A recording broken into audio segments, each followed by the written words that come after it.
What's up, y'all? Kofi Kingston here, and I would love to have a drink with Wrestling on the Rocks, depending on what that drink is, preferably non-alcoholic, you know? How's it going, Celtic Warrior James?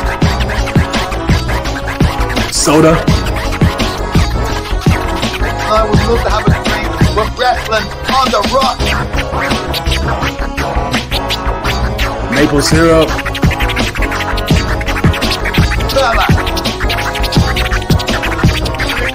I would never have a drink with Wrestling on the Rocks.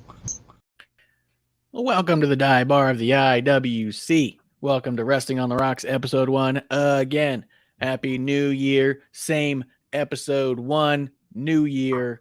With me today, hanging tough for the first episode of the year, we got Bishop. What's going on, man? Sup, dude? New year. Who this? Who dis? Just episode 1. New year, same episode 1. Same episode 1, new year. What's up, dude? At TV Takes Podcast on Twitter. You know, I'm out there, but I'm also here. Yeah. Happy New Year, sir. Happy New Year. Happy New Year. Did you have a good time? Did you guys do anything crazy? Yeah. Just finished up the eggnog cocktails from Christmas. You know, it was it was a good go of it. So other than that, you know, the last couple years, we've done the sync up end game with the Iron Man snap with the New Year's ball drop. And that's getting rid of the bad. This year we synced it up to Hulk snapping in Endgame, which is bringing back the good. Oh. You know, so a lot of negativity surrounded by, you know, life over the last 3 years or so that, you know, decided to try to bring back some good this year as opposed to pushing away negativity, you know. So here I am on episode 1, still not being able to count.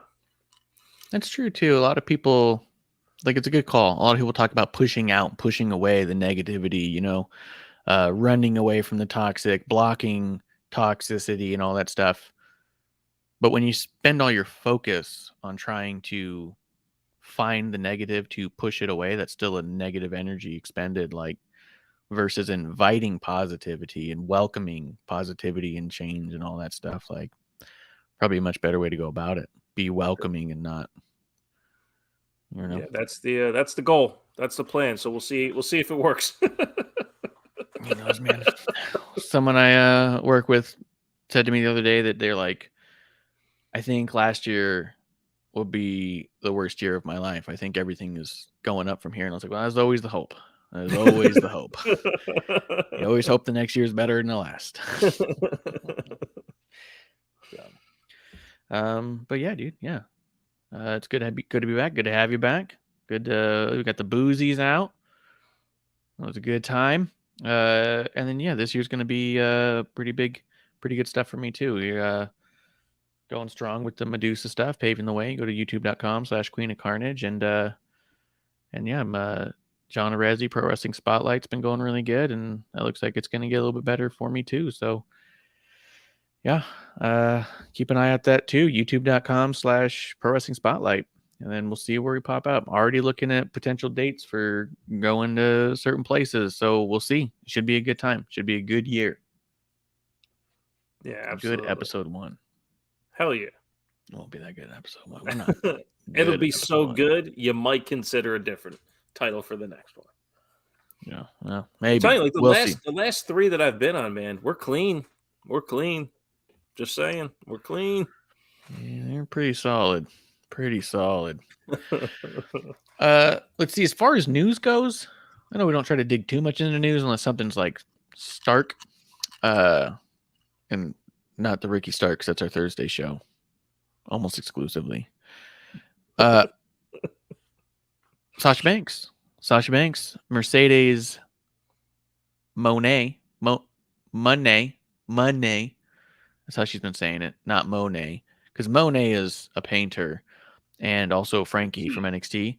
Yeah. She's going for money. Money. You know what I mean? Yep. But it's not quite money, because I think it's just too literal. Right. Money. I don't know. It's kind of neat. It's cool. It's clever. So she showed up, Wrestle Kingdom, hair on fire.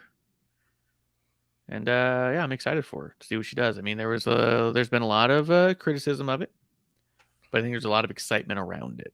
And I know you hadn't seen the whole thing yet, so we don't need to dig into it. But the one thing that I will spoiler alert you on, she did say in that small segment she was on, she's going to be facing Kairi Sane at February 18th. And that was important to me to hear that date, February 18th in San Jose for the NJPW Stardom Championship. IWGP Women's Champion, I think is what they're calling it. That was important and big to me because I've been fantasy booking Mercedes January all month. Right. Well, that puts a little monkey wrench in the old gears here. Royal Rumble's 28th. February, you got her match for the IWGP. That's not to say it's impossible to still do many of the things I said, but it could potentially mess with concepts on when and where I wanted her to appear. I will say this. If you're listening now and it's not Thursday morning, I had a whole conversation with Medusa about it that we posted on her YouTube Thursday morning. It's going to be going up tomorrow morning where we get into some real details on the potential for what she could do with that scheduling. But outside of that, I'll say that I think she's coming back within a year, if nothing else. I don't think we're looking at a long-term absence of Sasha Banks from WWE. And that's just my gut. It comes from nothing that nobody's told me. I just don't see her being in a position to be in this much control of her future and lock herself down into a major contract. You know what I mean? I think she's too valuable to herself to be a free agent. You know what I mean? Unless she's a incredibly smart businesswoman and is taking really big paydays. You know, if it's one of those things where she doesn't care about the story, she cares about the Monet, then maybe that's all she's doing is contracting herself to, you know, all right, New Japan, you get me for January, February, March at $100,000 or whatever it is. You know, there's a chance that she's taking these small things and the story doesn't matter. You know, so if the story doesn't matter and just her spectacle does, then fuck it. You know, maybe she can maybe she can do that for 2 years, 3 years before she's ready to go back and tell stories again. Yes. Yeah, absolutely. But at the same time, you kind of also edified my argument of I don't think she's locked herself down long term to anybody. Agreed. No. Agreed. You know I what just I mean? Like, and I that's just don't think the two are connected. They may not be connected into coming back so soon. Because I think honestly, I think sure. a year is soon. She sat out basically a year to do Already. nothing. So Yeah. maybe that's what I'm saying. Like maybe she's more than fine with that. And you saw how much she put herself out there. I mean, she was on that TV show that comes on after Raw. She was doing all the weed promotions and things like that. She hasn't stopped doing things. So, Correct, she does have the chance to exist outside of WWE for a while. But I tell you, we kind of talked about it before, I think on episode 1. Where is her star coming from? Is it coming from Sasha Banks or is it coming from Mercedes? And if Mercedes can build herself outside of Sasha Banks, then maybe she doesn't have to go back. But I think there's a bigger chance that we see Mercedes star start to lessen, and she'll have to come back to rebuild it through the Sasha character. I think it's possible, but relative to what you just brought up, the old Barmageddon show, which she recorded a long time ago, who else was on that show? Nikki Bella. Yeah. How well have the Bellas done outside of the WWE bubble since leaving, and how much has women's wrestling elevated since they've been gone? Not because they're gone, but I'm just saying if their star power, when star power was not as strong as women's star power is now, has maintained in a way that they can live happily and comfortably and do what they want to do, there's every chance that Sasha can just ride this out, and maybe she doesn't need to be the number one person in any given thing. She can be another number of many successful things and still be able to rely on those other things. Like, I think when the Bellas do appearances, which is not often, they're not cheap. Yeah. And I think that Sasha's going to be in that realm. She's not going to get to a point where she's waiting at an empty table for somebody to come by at a convention. I don't think that will ever be the future. You know what I mean? Yeah. I mean, and no disrespect to any of them. I do think the Bella's TV time has a lot to do with their success as well. Yes. As far as, Total Divas and Total Bellas. Yeah. Which again is no disrespect. I mean, fame is fame and relativity is relativity. I mean, they're relative as fuck. Yeah. And they always will be, to be honest. They always will be. And good on them. And Sasha definitely has that same opportunity because she is a polarizing person. So yeah, it's interesting. I'm actually more interested on what her win-loss record is going to look like, by the end of the year. Let's say she has 12 matches. Does she go 9-3? Does she go 10-2? Does she go 4-8? I'm wondering what kind of wrestling story she wants to tell for herself. Is she going to build herself bigger than the character, like Seth Rollins did with Cody, right? Seth Rollins lost all 3 matches, but was a much bigger star afterwards. Is this something that Sasha can do? Go to these other promotions and build these people up right to the point where she built them so big that they had to beat her. Be very interesting to see what her record looks like by the end of this. Yeah, that would be interesting too, because I mean, if you look at, took Jericho a while to take some losses. Moxley did not take any losses for a very long time. A lot of these people will leave the WWE and flounder is not the right word, but like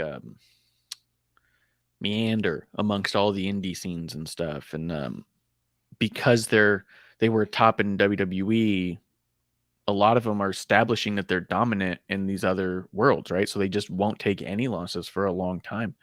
But like you said, sometimes the story is not in the win. It's going to be interesting to see if she's going to go out there and be all like, oh shit, maybe Kairi Sane's better than I thought. Maybe I underestimated her. Maybe she won this one. Or is it going to be like, oh no, I'm WWE. That means I'm better than all of you by default. Right. It'd be interesting. Right. Yeah. And one thing I had mentioned on episode 1 definitely came out basically day of. This isn't a partnership with WWE and whatsoever. The fully switching name. She did the thank you thread on Twitter day of. Thank you Vince McMahon, thank you WWE, thank you Triple H, all that shit. This really is Sasha on her own with no WWE ties. So Mercedes, good luck, man. We'll see how this looks as it goes. And I tell you, everyone's going to be watching. We're all going to be watching. We're all going to be looking out for it. So Hopefully it's exactly what she wants, and hopefully it comes across as well as she usually has, if not better. Yeah, absolutely. I'm very excited about what the potential is. Missteps aside, with the actual execution of a few things that took place that day, the act of everything that took place there was still monumental, and it was massive, and other women need to be watching her and deciding what their fate's going to be as well. Like, she stepped away from the machine and said, I'll build my own machine, and we'll see how that goes. I'm hopeful. I think it's a good thing if she's successful. You know what I mean? I think it's a great thing if she's successful. 1,000%. And already with New Japan having women a part of their roster, which is something that they haven't done ever, where they just started it this year within the fiscal year or whatever. It allows for those opportunities to exist and show, because just giving them the New Japan platform for one, right? Yeah. Women having the New Japan platform is a great step in the right direction. It's now automatically, 3 or 4, depending on how hot Impact is at the time, of places women can go. And then Stardom, of course, but Stardom operates in such a bubble. It's not something people gravitate to. So if Stardom was bought out by NJPW. That's how NJPW ended up with the women's division. Gotcha. Okay. So Stardom and NJPW are kind of the same now. The problem is the hurdle they have is Stardom, like you just said, you didn't see much about Stardom going around. That's the problem. You should not have realized as a fan online that Stardom's been absorbed by NJPW as far as visibility goes. It should be more visible now than ever. Yeah, exactly. It's not. That's their hurdle. Yeah, we'll see. Sure it's big highlighted. We'll see. Hopefully, like you said, it's a great thing that women have this platform to be able to continue to, number one, grow their careers. But for a selfish side as a fan, entertain us, have the opportunity to tell stories and have fantastic matches. It's not just in, 2 or 3 places anymore. Yeah. And so far as I can tell, Kairi Sane's match against, was it Tam Nakano? I think was the first women's match to happen in the Tokyo Dome since Medusa versus Bull Nakano in the 80s. Nice. So that's pretty fucking cool. And then I do believe that Sasha coming out is the first American woman to come out into the ring in the Tokyo Dome since Medusa. So it's been a long time coming. You know what I mean? And the first thing she's doing is saying, we're not going to do that anymore. We're going to do this now. Like, it's great. Fantastic. What's in your glass, Bishop? I went Teremana Blanco today. Oh, yeah. Just, healthy pour. Let's see what we got. Yeah, healthy pour. There you go. Sweet smelling loveliness. You, my friend? I went root beer and vodka. Cheers. Yeah, I got to go skating tonight, so I can't have too much whiskey. So I went with the vodka. It's a little easier on me. You didn't do the butterscotch schnapps in your root beer? No, well, see, we finished. That was the Fat December's over. So New Year's, we spent New Year's finishing off everything we could find in the house with sugar in it. Fat December's over. I've already lost like 4 pounds in January. That's pretty good. So basically a pound a day. But I put on like 13. Right. So it was a successful Fat December. I did it. I got fat. Nice. Let's Congratulations. Now, New Year's resolution, it's going to look super successful because I'm just going to lose the same exact weight I just put on. Right. People complain about yo-yo dieting, but the yo-yo is the best part, dude. Right. Get fat, drop it back. There are people, oh, you look so good. I look the same as I did 2 months ago. Right. You just didn't see me in November. Yeah.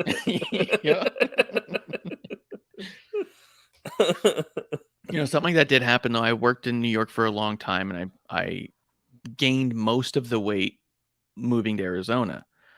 Well, like last year or the year before, after I had lost that like 80 pounds, I went and took a trip to California and reached out to somebody who used to work with me in New York. And when I saw them, I was like, this is weird. They're not bringing up like how much weight I lost.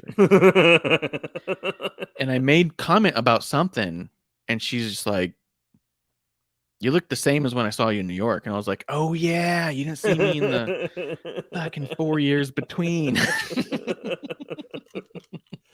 Which means your weight loss was a success. Super successful. Yeah. It's as if you never went to Arizona at all. Yeah. Yep. But yeah, dude, that's I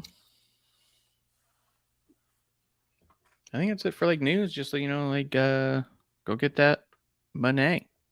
What'd you think of her hair? I've seen a lot of people give her grief about her hair. I saw one picture and I decided not to look longer because I didn't really want spoilers. Yeah. But again, at the end of the day, whether it's Nikki ASH or Alba Fire or, you know, Becky getting a haircut real quick to look like Billy Idol or whatever, like, it doesn't matter. You got to go along for the story. You got to see what's going to happen. You have to wait for them to tell you what it is. You cannot tell them what it is. You have to wait for them to tell you. Yeah. Yeah. I got a theory on it, but again, I'm not going to blast that theory today because I want to respect you. So, hey guys, go to youtube.com/Queen of Carnage and subscribe to there because there's we talked about her hair too. So, but I will say that's been a fun thing that happened last year. I'm like super grateful for is the partnership with Medusa. It's pretty crazy to wake up the morning of Wrestle Kingdom to text messages from Medusa being like, we got to record. Did you see this? Look at what Mercedes is doing. I'm like, this is the best life. Yeah, so, man, yeah. You did it. You did it. You fucking did it, man. You know, I look, and for over the last 2 years, ever since we started doing this as frequent as possible, we've been talking, you know, how do we build our shows? How do we do this? How do we get more successful? All this shit. And you're just like, fuck it. I'll go attach myself to people who like created the industry and do their shows. Fuck all our shows. Yeah, I was like, no, this is a sandbox, dude. This is just for me to practice effects. Yeah. You want to guess the layout that I use for Medusa? You got a hunch on what the design might look kind of like? Yeah. You know? Like, hey Bishop, you need a new graphic? Sure, yeah, man. All right, cool. I'm trying out this thing for someone who's way more famous than the two of us that will never reach their levels. How about I try it on you first? Okay. Yeah, 100%, dude. I think it's the one thing when I do see people who try to give advice to other people on like, oh, how do I do my show, get my show started, all that stuff, right? I don't think I'm the person to give advice, but I do think the thing that they're constantly missing, they always say, just get started. Just get started, the rest will come. No, it doesn't just come. But the get started is the bit that gets you to the next step of play around with everything. Try it all. Like, if you want a new graphic, either hire somebody who does that and then figure out how that thing works. You know what I mean? How maybe you just will be licensing, maybe partnerships at that point. But like, get started because it's going to be your sandbox. It's your toy box. Like, practicing stuff, get a new thing. You want a background? Let me see if I can make one. You know what I mean? Then down the line, someone's like, I wish I knew someone to make a background. Guess what? I can do that now. Like, right. You know what I mean? And then being able to pivot what we've done here into partnerships with other people because they go, oh, I want my stuff to look more like your stuff. And I'm like, my sandbox? Right. Like, right. You know? So yeah, it's not just getting started. It's doing the work, you know? Yeah. Yeah. Well, I forgot how I used to order it, but like I used to say, step 1's give a shit. Step 2 is try. If you want to, and that was for people who just wanted a podcast. Like, oh, how do I have a podcast? Well, what do you give a shit about? Okay, now you got to try. And if you don't try, it's not going to work. And then I got a little psycho on it in the beginning, trying to, reach myself out too far without tinkering on the smaller things. But as I learned how to use virtual mixers and how to even just set up Bluetooth headphones with a different microphone and, different audio inputs and outputs to make things more fluid so you can hear better and speak faster and, all those things that people go, and how do you eliminate those pauses and talk like a person the same way you would on the phone to your buddy, like you used to say about you and Kev all the time. How do you translate that into the lack of stage fright of being on YouTube? Trying to entertain people while you're talking, it's not easy, but you have to try and you have to try a lot. and you're gonna fail. But as you fail, you learn how to fucking do it. And be willing to rebrand. You know what I mean? Yeah. Rebrand your stuff. That's the other thing too. Is I remember talking to Kev and Clump when we first sat down and started it. I was all like, "Hey, there's a really good chance the name Wrestling on the Rocks is better than anything we make. That's why I've trademarked it, so we can potentially sell the name. If someone else more talented and rich and famous comes along and wants it, because this is a great name. Yeah. Be willing to drop it. You know what I mean? Like, Yeah. I like it. I don't want to drop it ever. But if someone offered, it's not a conversation that's off the table, but with the same concept in mind, I'm willing to rebrand for other people. I mean, hey, let me help you with your brand. Let's help you get yourself situated so you look good. Like, if you can pivot what you do here into any other facet, the idea of this show being a monetary success has never been my number one priority. Doing the work in this particular show so I could monetize what I do at all, that's the priority. Like, how do I make money doing what I do here, even if it's not here? Do the work, get in, practice, keep doing it. Like, I'm straight up hosting other people's podcasts now. Because of what I do here. You know? Right. So hopefully that pays off in 2023. We'll see. Hey, do you want to see what I got for Christmas this year? It's upset the producer lady very much, and I'm gonna figure out a way to work it into the show. All right, so just show it now, and then that's worked in. Jesus Christ! Oh yeah, dude, I gave him a mustache last night. I was like, if I comb it, right? Oh yeah, this is good, dude. Maybe. It looks like he's farting into the mic.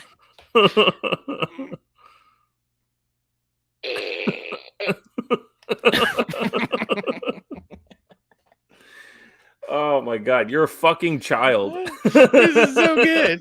This is better than I could have expected. I thought I'd give him a segment. He might just be on call.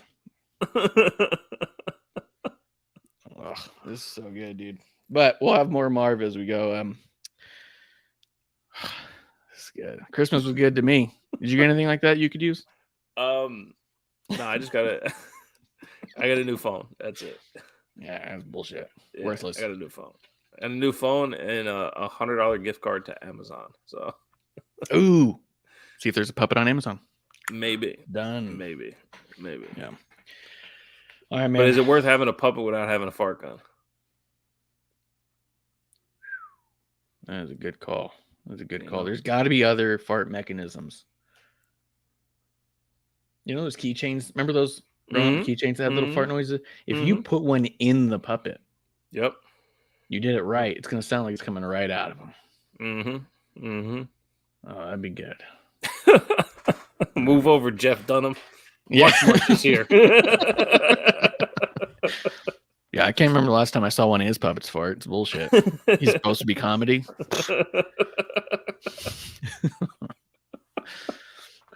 Oh shit. The other bit of news, AJ broke his ankle. Yeah.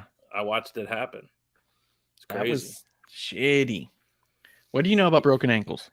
Number one, I didn't know that broken ankles didn't need surgery. I thought there was 1.5 million bones in the ankle, and it's so hard to recover without surgery. But AJ tweeted that it doesn't take surgery.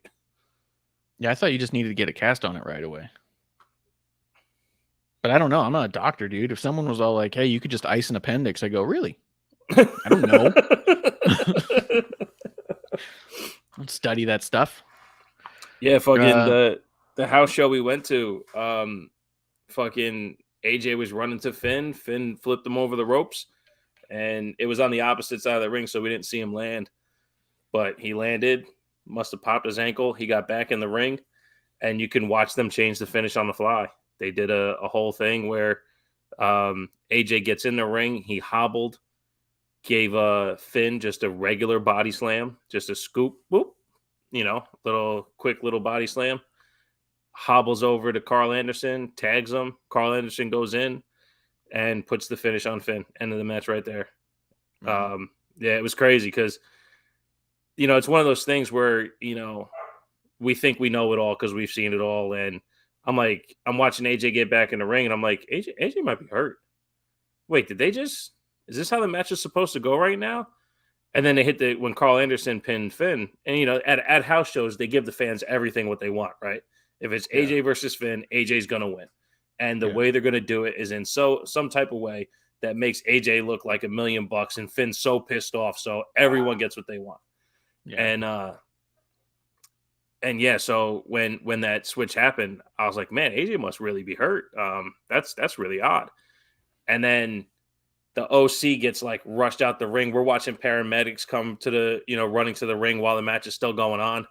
It sucks, man. It sucks because AJ is he ain't getting any younger, and he's always at the top of his game.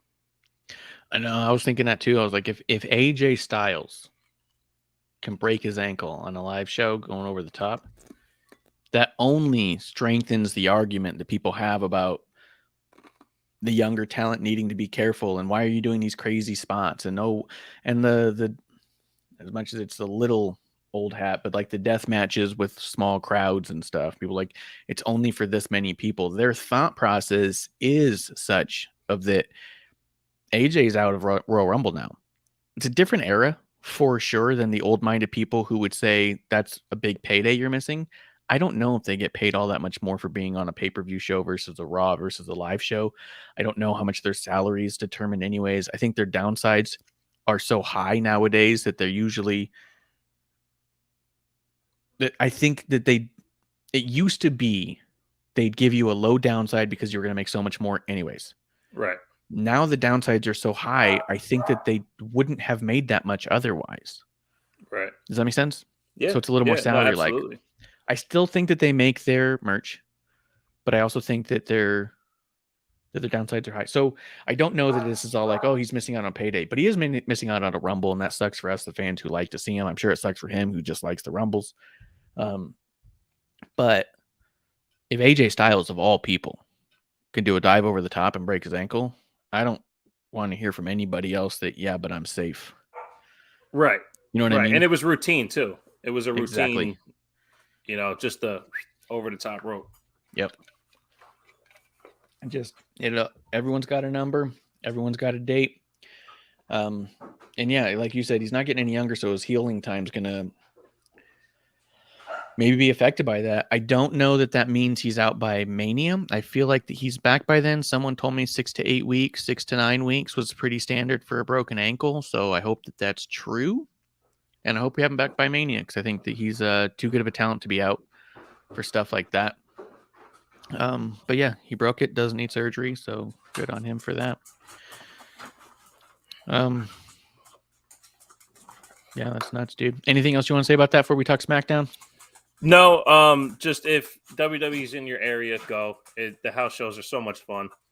We had a blast. My 8-year-old got his belt signed by Bobby Lashley. That was cool. And it's just fun. It's just fun. He doesn't even watch. He doesn't even watch on TV, and he knows who everyone is. It's fucking crazy. And so even if your kids don't watch, but they've seen some stuff or are familiar, just take them. It's a blast. It's so much fun. A kid I used to take care of a lot, and he did not watch wrestling unless I was there and watching it. And we didn't watch wrestling together much, but when wrestling came to town, I took him. And every time he had such a blast. And he would talk about how cool it was and can't wait for the next one. But if you asked him if you watched week to week, he'd be like, Right. You know what I mean? Right. Didn't care to.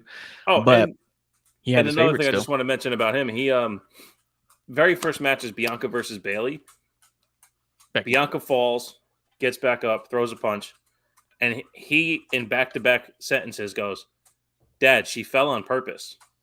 Dad, he barely punched her. Did you see that?" And it's and then by the end of the night, he still was almost in tears for how much fun he had.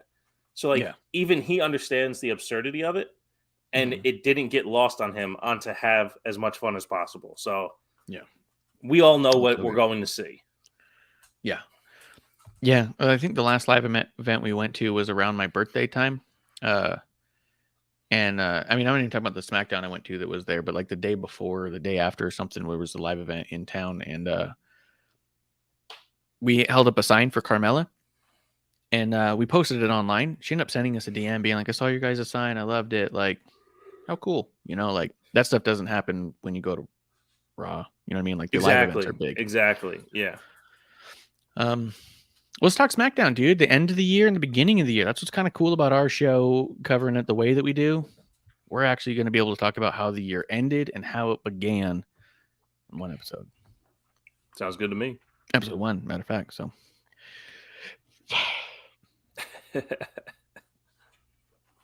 I don't think I want to talk about everything. Both shows I thought were very good. Yes. Very, very good. How did SmackDown open up? Because I'm just seeing the match. Oh, wait, no. Bray Wyatt kicked off tonight. Yeah. It opened with Bray Wyatt and LA Knight. So last time we talked about Uncle Howdy, Boy Howdy, Howdy Boy. And we talked about how Bray wore that mask when he debuted. And then only Howdy's been seen with it since. But Howdy's got another mask under the mask. He came out looking like a big sex tall bubblehead. Just this big giant rubber thing. And it was awful the way they presented him last time. This time they redid it. Last time we talked, it was, I don't know how much more of this we can take. They've really fucked up on this one. I remember messaging you when I saw it and being like, I think they fixed it. Yeah. Yeah. What did you think of this? I like the functionality of it. I like that the person is now, because I even said it. Yes, maybe we need to revert back to on screen, but I did like the functionality of Uncle Howdy. But I'm still bothered by, as you say, the Tony Clifton of it. Like, who is going to be under it? Who's going to be behind it? Because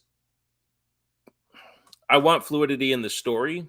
And I do believe this particular segment, though, was just about mind games to LA Knight. I don't think it had anything to do with like the literal of what happened. So as far as the execution of Uncle Howdy, I actually thought it might be Xavier Woods underneath it at the time, because the way the guy was walking to the ring and kind of how he got into the ring and things like that. But I don't know. I mean, like I said, I like that it was functional. I like that he was able to do wrestling moves as the character. Let's dial it back to that part of your question.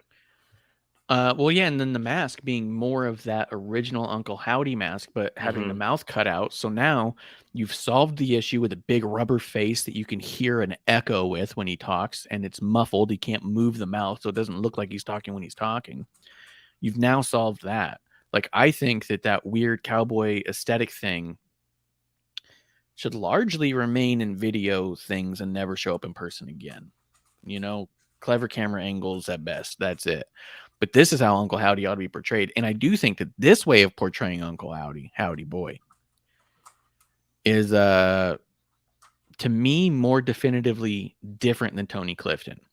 That big rubber suit was like, could be anybody, will forever be anybody. Everyone's going to play this fucking Howdy Boy. This version felt like, nope, this is the final form of Boy Howdy. Really? Yeah. This felt like we see real hair. It's dyed. We see real makeup. We see a real mask. We see eyes. We see the ability, without him talking, we see the ability to be able to functionally cut a promo in that gear and wrestle. You know? I thought the hair looked like a wig. I thought the mask looked like, I thought it looked more Kane-like than anything, as far as like how the mask was applied to the person. I do agree with you that it looks more functional, but I don't know. I wasn't all the way in on it. I instead of you like the way you put it, final form, I did like the next step they took. I do feel like there might be more coming after this. I don't.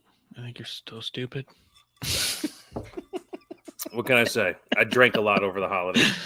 But it was all really cool with Bray Wyatt and LA Knight. Yes. And so Howdy Boy comes out. He stands side by side with Bray, then turns on Bray. LA Knight scurries out and goes, what the hell is happening? What is going on around here? They did announce that they're going to have a pitch black match. Bray versus LA Knight at Rumble. I'm very excited for this. I assume that means the same way we saw Uncle Howdy here, with the spotlight kind of going up and around about, which it's hard for me to not refer to that as supernatural because it's production. Right. But it's clearly a different form of production than the rest of the show. And in a kayfabe sense, why would this person have control over production? Yeah. You know what I mean? Yeah, well, they did that for the Fiend, right? Where Yes. they would do the low level flashlights and shit. And Yep. the Fiend, I guess it would count as supernatural. It's like, well, where is the Fiend? You know, we're using flashlights to try to find the Fiend. Where is he? Because he can show up anywhere. Is kind of what it felt like. Which I guess, you know, again would be supernatural. But I guess, you know, I'm okay with it though. Like it's the Right, supernatural I'm right. down with. Right. Yeah. Yeah. I mean, it's character presentation, you know. Yeah. So, I mean, everyone assumes that, you know, Jason and Michael Myers are, you know, track stars. You know, how did they get behind them so fast? You know, it's some things we don't need to know. You know what I mean? Yeah. So maybe that's more or less what it is how to highlight this character right now. Yeah. You know, but Yeah, I think I'm cool with it. It's I do agree with you though that I think your overall take here is that they took some of that stank away that we were left with for the last 2 weeks. Yeah, this revitalized me entirely. Yeah. Last week's I was like, I'm out. They don't do something different. And this week was like, oh, this is everything I wanted it to be. It was like, it felt like a hard turn, you know? And it makes me excited for LA Knight. We'll see what happens. But yeah, I dug it, man. Let's see. Do you think that Sister Abigail, because you said turn, do you think that Uncle Howdy turned on Bray, or do you think that was mind games to LA Knight? I think that it shows that there is a connection between Bray and Howdy Boy. I don't think it necessarily means that they're at odds. I don't think it necessarily means that they're working together either, but there's definitively a connection there that they've addressed, and it does show that Howdy Boy is not under control of Bray, if nothing else. Howdy Boy's going to do what he wants to. Oh, he's not under Bray's control. Yes. Gotcha. Yeah. Yes. Do you think that solidified a pecking order, or they could be just a part of the same, you know, like if Solo did it to one of the Usos, you'd understand why. But if the Uso did it to the other Uso, you'd be like, what the fuck's going on? Yeah. Yeah. Yeah. Yeah, I don't know that it's a full-on turn. I don't know that it felt a little vague, and it did feel a little bit like Ellie Knight said, what the hell's going on here? And I think that's kind of okay, because it's like, all right, clearly Bray and Howdy Boy are willing to stand side by side. Right. Bray didn't just attack him, so he's not feeling attacked by Howdy Boy. Bray may have sacrificed himself to Howdy Boy to get the psychological edge on. That's what I think happened for the most part. At the same time, it left room for, could we end up with a Howdy Boy Bray Wyatt match? I think so. Right. You know, and could Howdy Boy push Bray Wyatt to bringing a new version of the Fiend? Right. Because we could end up with Howdy Boy and the Fiend. Right. Where Bray's tired of taking all this shit from Howdy Boy, and then now you get a reintroduction of the Fiend. Right. The Fiend is still on the WWE's roster page, by the way. When it shows Bray Wyatt, it's a picture of the Fiend. It's not Bray. Nice. Works for me. So I'm saying that's all you got to know. Sasha Banks is still there. So we know Mercedes Moné is not Sasha Banks, because Sasha Banks works at WWE. Are you going to attack me? What was that? I don't know. Maybe. I did like all that too with his wrist. Yeah. Where Howdy Boy doing the little hand thing. I do think more than ever though, seeing it, and I think that everyone's on the same page. I think we all believe it to be Bo Dallas, but I also don't think it will ever be kayfabe Bo Dallas. Like, I don't think we get a reveal where it's all like, it's Bo Dallas all along. I hope you believe in me. I think the person who played Bo Dallas now plays Uncle Howdy. Right. The same as the guy who played Diesel became Kane. Right. Right. same guy. So, yeah. We did end up with Sheamus versus Solo Sikoa. Yes. So fucking badass, dude. It is exactly what we talked about at the Boozies. Yep. How Solo doesn't have a bad match. Yep. He is, just spoiler alert for Raw Talk coming up. He's the highlight of both shows for me. Solo? Yes. Okay. His matches were the highlight of both shows for me. But yeah, no, he was awesome. And I think one thing that I like about Solo Sikoa that kind of gets lost in most other Samoan wrestlers. Solo does all the Samoan moves that you would associate with Samoans, and he does them incredible, but he does them in a way that's not pandering. Like I told you a couple years ago, it might have been on episode 1, might have been on my show. I want Roman to do the headbutt. And when he does the headbutt, to not get phased, because Samoans have stronger heads. I understand it was because back in the day, the narrative was they're underdeveloped and their brains are smaller, but their skulls are thicker, so no headbutts can stop them, whatever. But Solo's doing the nerve pinch on Sheamus and then headbutts the nerve. Like, he is masterful at intermixing all of the Samoan moves without looking like an 80s wrestler. Yeah. Without looking like a 70s wrestler. He looks like a wrestler of today while doing the spike, while doing the Umaga hip in the corner, while doing the Samoan drop. His Samoan drop is so fluid. It comes out of nowhere. Yeah. It's incredible. Yeah. His sidekick. He's awesome at doing all the Samoan moves and without wearing fucking boots too. So he is a fantastic Samoan style wrestler. And his matches are fucking amazing. Yeah, absolutely. And he gives them all his own little type of style with it too. Like he does a version basically of the rock bottom, but it's like a tornado rock bottom. He calls it something else. Spinning solo. Is that what it is? The spinning solo? Spinning solo. And cheers, it's so Justin. Fucking clean, man. But yeah, this was just an awesome match that could have been the main event for so far as I could tell. Like it was just fantastic. I loved it, man. Although we did get Mac and Fart coming out for a big save, and that's when I kind of said, okay, I guess we're going back to this. So I think we're getting Sheamus and Drew McIntyre teaming again soon. And you see how we got the Gargano pop? Yeah. When he came out, nobody really did anything. Yeah. Everyone went, oh, look, here he comes. I hope he brings his sword. Which he did not. So, no. So just let you know he's not willing to use it when it counts.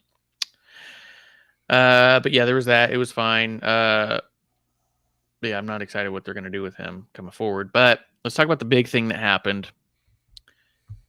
We had a major match. Ronda Rousey versus Raquel Rodriguez. This match goes a long time. And Ronda sold the hell out of Raquel. Yes. That was my major note of it. Yeah. Her flatbacks were fucking incredible. Incredible. The levels in which she sold was fucking incredible. Yep. Shoot. Justin Times in the chat. He said, cheers to my friends. Happy New Year. Cheers to Justin Time. He dodged the boozies, just so you know. He dodged him. Yeah, I thought it was great. She sold the hell out of the match. So let's talk the after match. Unless there's something else in there. Well, because we've been giving Ronda some shit, during the whole live thing and how it really wasn't coming off well.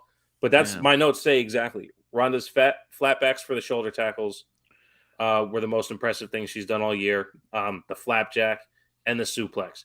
She did what your opponent is supposed to do for you. Yeah. And I thought that was great. I said it was a decent match. It was one of Ronda's better in a while. Yeah. And I don't know necessarily why, if it's just that because Raquel can give it back, one of those things. But yeah, it was good. I was glad to see it because we need something positive to talk about when it comes to Ronda. And this was helpful for that. And Raquel.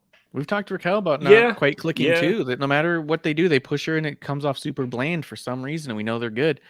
Justin Time says that Raquel is 2 for 2 in awesome performances against Ronda. I can't disagree with that. Yeah. And I wonder too, because when we watched it, producer lady said, did they have Ronda win just because they're waiting for Charlotte? And I was like, probably. And I was like, might even be tonight.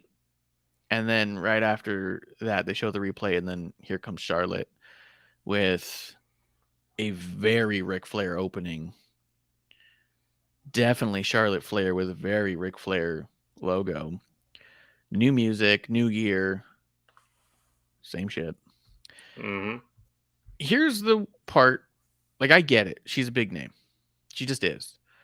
Regardless of what we say or what we think, she's a proven entity.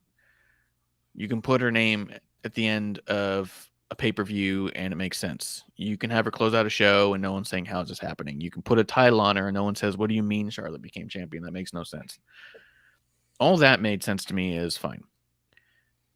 They seem to really lean into that when someone comes back, they get a babyface reaction. Because people go, oh shit, we haven't seen that person in a long time. Just is what it is. They leaned so heavily into it that I thought it started to look bad. Charlotte went into the crowd to not much of the fans going to approach her or anything. Like when Bayley won Money in the Bank, she goes into the crowd and the crowd swarms her. There's pictures of her holding up the title and just fans all around her, patting her, putting their hands up, pointing, taking selfies. You had like 6 people who were standing up in their seats because she was right in front of them. But you had almost nobody coming from the sides. You know what I mean? Look, it's that time of year again, right? Where me and you get to sit here and talk shit on Charlotte. When she wins the match and she grabs the title, she goes to walk out on the other side of the audience, and then they take her to the proper side of the announce table for her to go into the crowd. Mm-hmm. It looks so fucking orchestrated as fuck because she didn't go into the crowd. She went into the safe space where the crowd isn't. And every time she got close to people is when they stood up and cheered. Why? What do we all want as people in the stands? To be on TV. Now, I'm not saying that Charlotte is a dud in that facet. She is. She has a gravitational pull to her. I get it. Yes. But when you look at her and the people next to her, and then you pan the rest of the crowd, only the people near her who are on camera are happy that she is there. The rest of them are not with the same reaction. Yeah. You know, and it felt forced. It felt forced. And to your point, it was a forced babyface shot. Yes. You know, we don't need it. I had a dead reaction anyway. I watched it and I was like, they really did it. Like, well, okay, here we go again. Another title win for Charlotte with no story build, no substance behind it. And she's a 14-time champion. Okay, well, they did that when she was a 6-time champion, when she was a 7-time champion, when she was an 8-time champion, when she was a 10-time champion, when she was a 12-time champion. Every time she's a champion, since the only title reigns that ever made sense were the Sasha ones, when they were trading the belt back and forth. The story was who's the better competitor. And the one where it built to where she got the Divas title, which turned into the first women's title, it was all interference by Ric Flair. So what has she done in a storyline build to get when she beat Asuka going into WrestleMania? She didn't have to. Yeah. You know, she didn't have to get. Yeah, she didn't have to get this one either. She didn't have to. She didn't have to. She didn't have to. Give us a reason to give a shit on why you're the champion. Because to your point, when you put her name on a marquee, when you do any of this stuff, they're not going to do it without the last name. And it's always going to be that way. And it's always going to come up that way. And it's always going to hit the same way because of her dad's legacy. When are they going to talk about Charlotte without talking about her dad? Even if it's 10 sentences in, it's about the legacy of the name. It's got nothing to do with her and her standalone performance because she doesn't stand alone. She doesn't. They present her that way. They can present me that way. They presented James Ellsworth as someone who can beat AJ Styles 3 fucking times. Yeah. They can present anyone any way they want. And that's what they're doing with her. It's a presentation. It's not an execution. And it's super forced. And my complaint wasn't even that they were leaning into the babyface reaction you're going to get for coming back. It was that they forced and orchestrated so much that it started to look bad. She's not approachable. She's someone that everyone expects to be bad. She just makes a better heel in general. So when she went into the crowd wasn't like, oh shit, it's our girl. You know what I mean? Or oh shit, it's our guy. It was, oh, crazy. Charlotte Flair came out here. You know what I mean? But no, to your point though, it actually seems like they wanted the crowd shot, and the pushback was from her saying, well, do it where not a lot of people can get to me. That's how it looks set up. In that way where she wasn't even there to play ball for the crowd shot. That it was, I'll do it, but put me in that space where not a lot of fans are. That's exactly what it felt like. Because if she wanted to, how many wrestlers do it all the time? There's fucking Street Profits. Can't get enough of it. Yeah. They want to touch as many fans as possible. Cena, CM Punk, they all dove over top to get into the fucking stands to touch them. Now, I get it with women, it's a bit different, but you don't have to stand in the center of the safe space where security guards tell you, don't run up here. You're not allowed to run up here. Yeah. You know what I mean? So if she wanted to, she could have took a left, could have went up 5-6 steps. When Becky even came down from the stands to talk shit or go up to talk shit, when the fucking Bob, right? The guy that got over, she's got her arm around him and everything. You know, like where is that? Where is that? If you're going to pull to the stands, pull to the fucking stands. Yeah. And Bayley, she went over and like went right those first hard cam couple of seats. And like there was one where she even like sat on the, I think when she won the Raw one, she like sat on the barricade and leaned back so people could kind of come forward, and they did, because it's like, oh, they're here for this. But yeah, she didn't mesh with the crowd, and that was weird. And then I thought either a bad oversight or just at least an indication of this babyface run will not last. You know what I mean? Because like you said, they wanted that shot to be like, oh, look, it's big. This feels a lot like when Becky turned on Charlotte and everyone said, and that's when the crowd is going to boo. And then they did not. And then you had a real shot of Charlotte crying because she didn't understand how the crowd hated her so bad and wanted Becky to turn on her more than anything. That was Charlotte's moment that was taken away. You know what I mean? You know, something that Becky will do, something that Seth will do, something that Roman will do, something that Cena will do, something that AJ will do, something that Kevin Owens is the king at this. He will try to get a different reaction from the crowd by using a different set of skills and taglines and opportunities, and he wants to play with the crowd back and forth to see what he can and cannot do to get them on his side, right? Good, bad, or indifferent as a character. Charlotte has been 6 years of, quote, on top. Has she ever had a organic cheer without a woo? Has she ever done a match without having a chop? Has she ever gone into the figure 8 without doing the woo first? Like, give me a different part of you that shows me that you don't need cheap pops to get the crowd on your side. Earn us, work us, get us there. You know, again, I preferred it when they at least dropped her last name and was just Charlotte for a while. Like, at least there was something that was going to try and tell you that she could stand on her own. But like you said, that didn't last long. And then this one, even then, the music was a mashup of her dad, and she always had robes. Yep. And then even with this one too, the new music starts identical to his, where he does his woo, and then his music plays. It's that same woo for her, and I was like, what the fuck? Like, I didn't like that one bit, but yeah, I mean, it's fine. She's the champion. Like you said, that's just kind of a thing they do with her.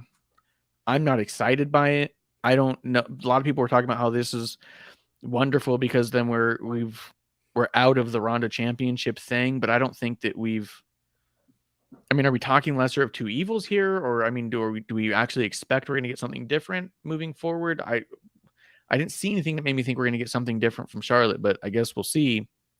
I also saw someone say, and I can see the argument of the match as the counter argument, but the argument being that Charlotte just beat Ronda in seconds, and Liv's whole thing was she was the only one to beat Ronda twice. You know what I mean? She's the only one who beat Ronda one-on-one. Well, now she doesn't have that. Yep. And now Charlotte did it in less time, so it kind of undermines Liv's victories. And I understand the counter argument is Ronda just had that big match. It was her own ego that got in the way, and it's like, I get it, but I don't not going to feel stop it. Charlotte from using it. That's not going to prevent. That's not Them going from saying it. Oh, yeah, or allow Liv to say it the way she was before. I mean, yeah, Yep. it definitely, because I thought of you Changes it. immediately. I thought of you immediately when that happened. I was like, oh, now Charlotte beat her twice because Liv's been saying it on TV for months. I mean, it's like when you had said it about Becky or Bailey being the first ever Grand Slam champion. What did they have to do? They had to bring in Charlotte to win the tag titles for the sake of, so she could have it too. It's as if, because that, like, if she could beat herself twice, then Carmella wouldn't be able to say it. You know what I mean? Yep. Like when I beat Charlotte Flair twice. I beat Charlotte Flair twice. I know, Charlotte's like, fuck, how do I beat myself twice so no one else can say it? Yeah, how do I beat myself 3 times? Yeah. She's the Farouk Assault of WWE. So, a little topical Willy Wonka for you. But yeah, I mean, it's going to be something we probably do not talk about a lot. Let's see, Gunther. Strowman issued a challenge. So we're gonna get that. Backstage, Sami Zayn. I'm excited for Gunther and Strowman, if I'm honest. Yeah, absolutely. I mean, you've been excited about it since you called it about to happen. A couple things though. I thought he looked amazing. You know, getting Strowman in that powerful wrist lock, you know, Kimura-like move. That I mean, shit, Strowman was selling his ass off to always be talking about how powerful he is to not even get back up to a knee while in that maneuver. It really allowed Gunther to look good.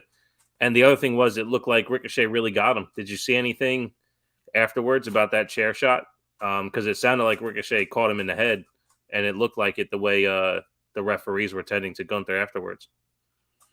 No, I didn't catch anything. Yeah, Ricochet took a swing at Gunther getting out of the ring with the chair, and the camera cuts, but when it does, you can hear a really nice connection, and then the crowd kind of go, ooh. And after that, Gunther staying down with the referees coming after him. I didn't search for a photo of it. I thought maybe one would just pop up if he did get caught pretty good. So if he got like an errant chair shot that cut him open, it'll be interesting to see if he's got to take off time for that. But we'll know Friday for sure. Yeah. You had the backstage stuff with Sammy and the Bloodline, which I thought was awesome. Of course. And Hit Row being called Flop Dollar because everyone's making fun of Top Dollar for doing his thing. I did like the moment where Sammy comes over to Paul and Paul says, "Sammy, how was your Hanukkah?" And he goes, "About as good as your Ramadan." Yeah, that was really good. Yeah, I love that topical Jewish humor.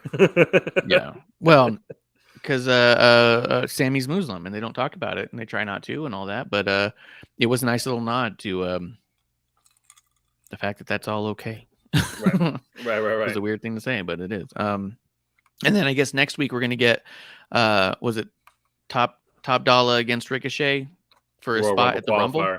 Yeah, that seems so weird. Yeah, so weird. I don't remember. Well, I mean, if you're qualifier matches.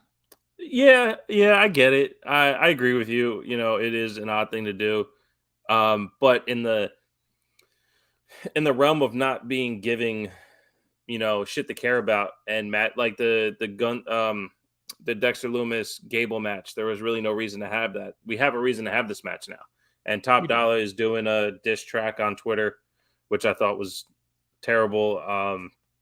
You know, they have some shit talking in the back. Mm-hmm. They build up a little bit of it on Twitter. Now they're going to have a match, and what are the stakes? Royal Rumble qualifier. So they gave us a nice little something to give a shit about real quick. You know, but I get it. You know, it seems like there's no logic behind it, but at least it's a little segment that they're telling us something. That's true. I think maybe I would have liked that more if like it was the week before the Rumble and they were both trying to get into the Rumble all week or all month. Yeah. And someone like an Adam Pearce is all like, look, we're almost totally booked. I don't have enough spots for both of you. Like there's a lot of people who are already signed up for it. He goes, I'll tell you what, one of you guys can get in, have a match. Whoever wins, you're in the Rumble. Like it would give you a reason on like why we're. I mean, so far the only person who said they're going in is Kofi, and now like number 2 is going to be Top Dollar or Ricochet because of the match. It was just like that felt like rushed. But like you said, I don't mind a reason. I just felt like you could have done the reason a little bit more clever. Yeah, they could have been in each other's ways trying to get a spot. You know, it could have been bothering each other. And goes, tell you what, you know. Just in Time does say there's an alternative angle from someone in the crowd, and you can clearly see it connect Gunther's head. Yeah, you should send that to us, dude. And he said, didn't much make sense how everyone in the locker room makes fun of Top Dollar. Nothing happens. Ricochet does, and Top Dollar gets mad. I felt that too, where I was like, everyone's ragging on him, and it's funny, and he's going along with it. Ricochet says something, and he's like, fuck you, dude. And it's just like, if anyone had reason, like, Ricochet had more reason than anyone to make fun of Top Dollar because Ricochet flies. And that was his point. Yeah. I make it look easy. Not everyone can do it. Yeah. Yeah. And everyone else is not the same type of high flyers. So for them to make fun of him, Top Dollar would have a lot more of a you're one to talk. Right. But with Ricochet, you know what I mean? Oh, like, you really got me. Yeah. Yeah. It's all like, yeah, you do make it look easy, but it's tough. You know, like it was weird. He got mad for no reason. But yeah. Let's talk about the main event. It got an award already. A boozy last year for Match of the Year. We got Cena, Kevin Owens against Roman and Sami Zayn. Do you think this lived up to the award? It would have if the camera angle from the ring post was muted. That was crazy cool. I'll tell you why it was so cool. No, it wasn't. Yes, it was. I'll tell you why it was so cool. I know. It was so cool because Cena's yelling to KO and Roman to slow down. They can't hear him. So Jess has to yell at them, and she can't hear herself. The crowd was so loud that we could hear Cena and Jessica directing the match because they're screaming because they can't hear themselves or each other. That's incredible. I do think that there's a massive problem with the mic being on, but to know that that's the why. I thought Cena was telling Owens and Jess was relaying it to Roman. That's what I thought was happening. You can see them not doing what Cena's saying. And Jessica, and I think Cena, I do believe. So not Cena, until Jess said something did they slow down. And I do believe Cena saying slow down, turns to Jess and says, tell them. She looks down and says, you guys gotta slow down. Stay down. Tag! All right, tag!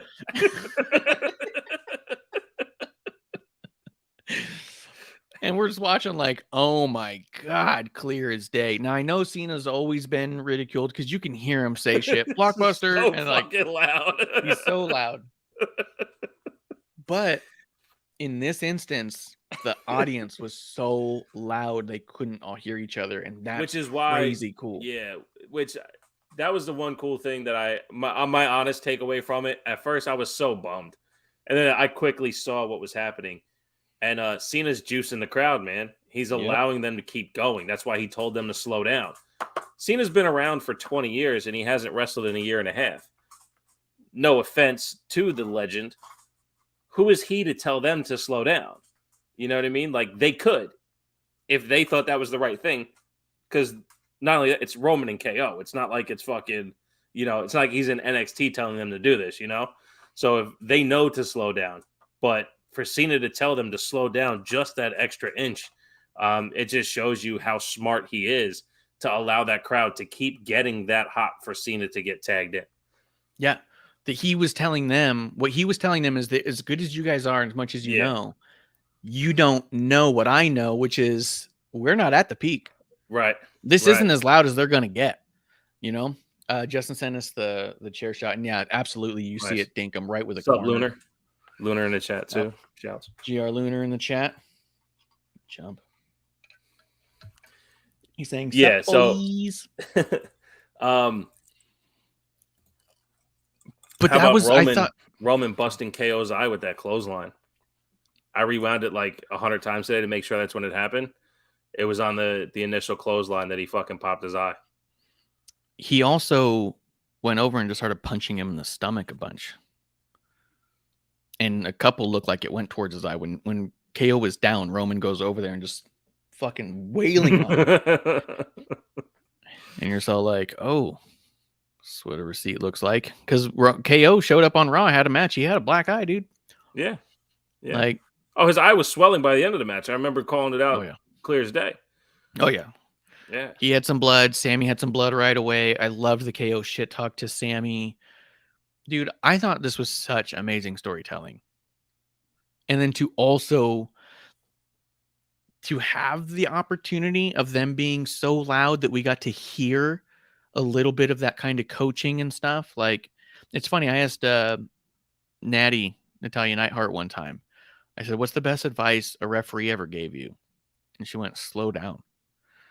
And the idea being that a lot of these people, okay, the crowd's hot, move on. The crowd's hot, move on. And then it takes somebody who's been exposed a little bit more to be all like, wait for it. You know? And I think that's something that Edge has talked about. I've heard Cena talk about, where they've, I think I've heard Orton talk about it, where the things they learned from the top stars before them was how much more you can get out of the crowd by slowing down. Yeah, Austin used to say that shit all the time too. Yeah.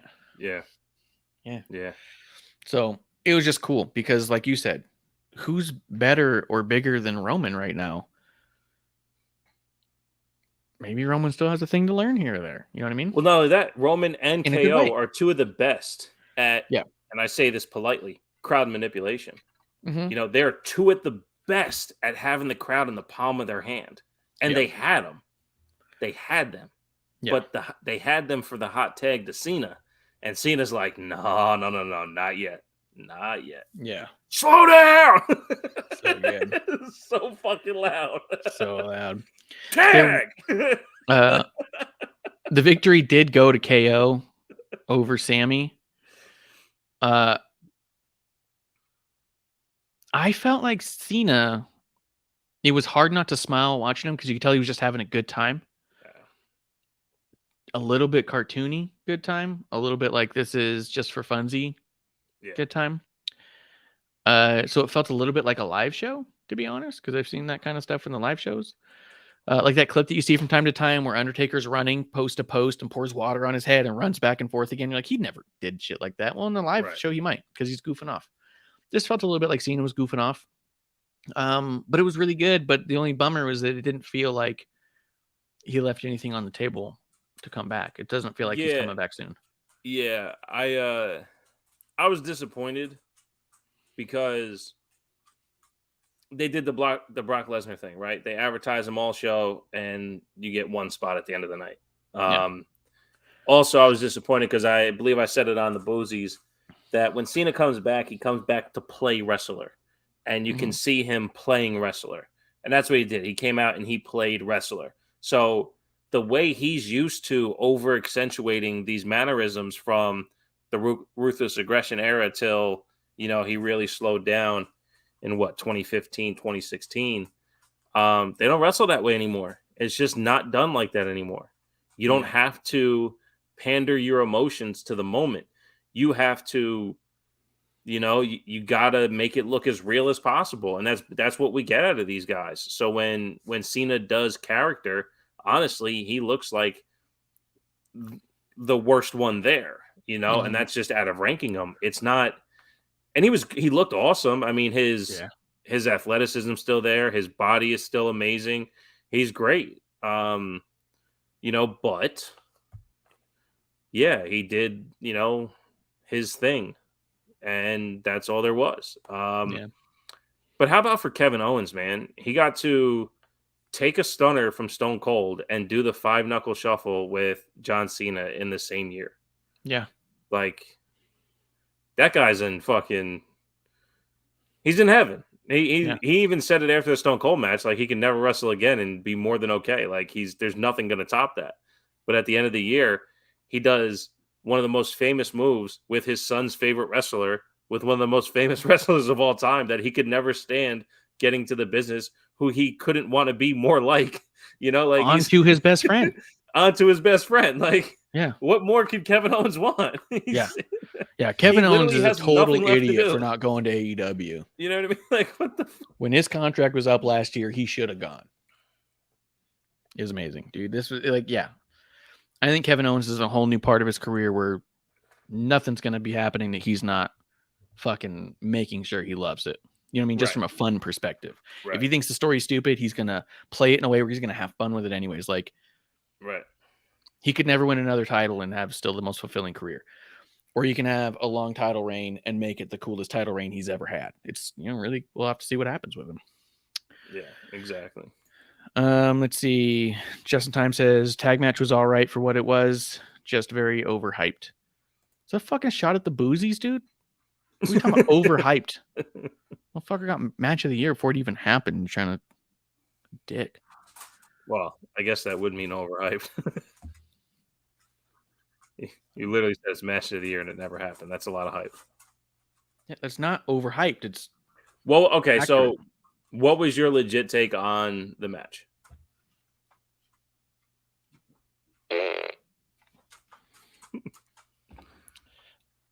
The match was really fun. It was hard not to have fun watching it, but in the same way of like the live event one, it did feel like it was in a bubble. It did feel like it could have been in a live event. It felt like it could have been like, some Peacock exclusive thing.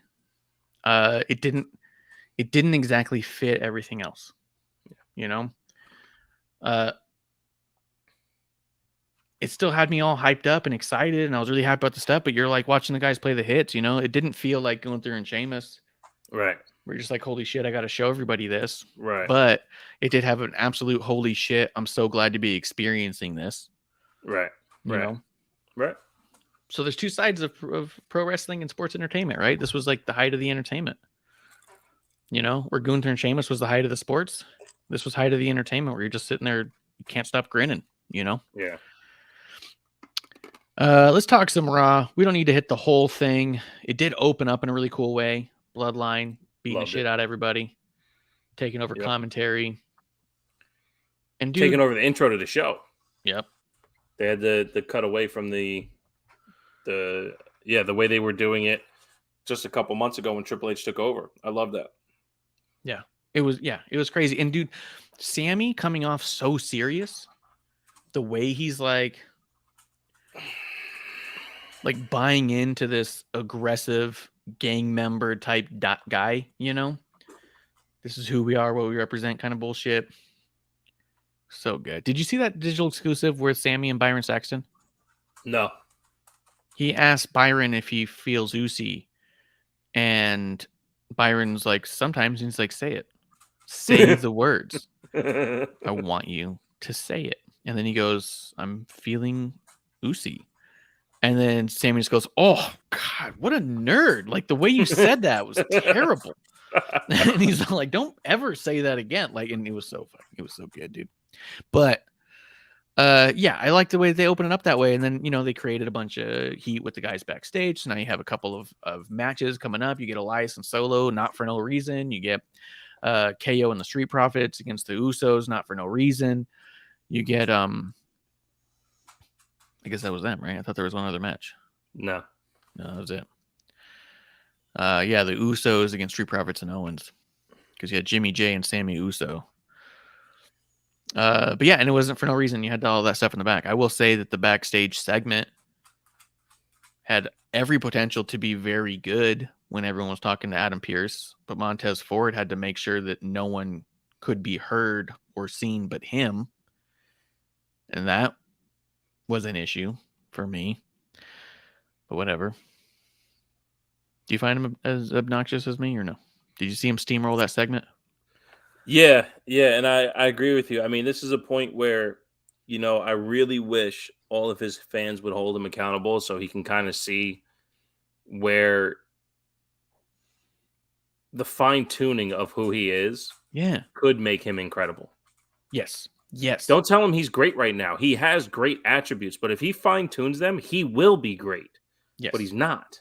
Greatness is within him, no doubt. Absolutely. Absolutely. I said this a couple of weeks ago on episode 1. When he does his frog splash, or he does his moonsault, or he does his wrist lock, and he adds the extra athletic flair to it, it is flair without technique that takes you away from how impressive it really is. So, not for nothing, for as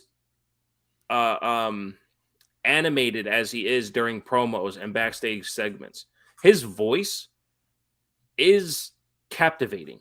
Yeah. It can grab you. It can, when he is stern for the sake of being stern, if he can do that in a way that doesn't put the character on top of what he's saying, by all means, home fucking run.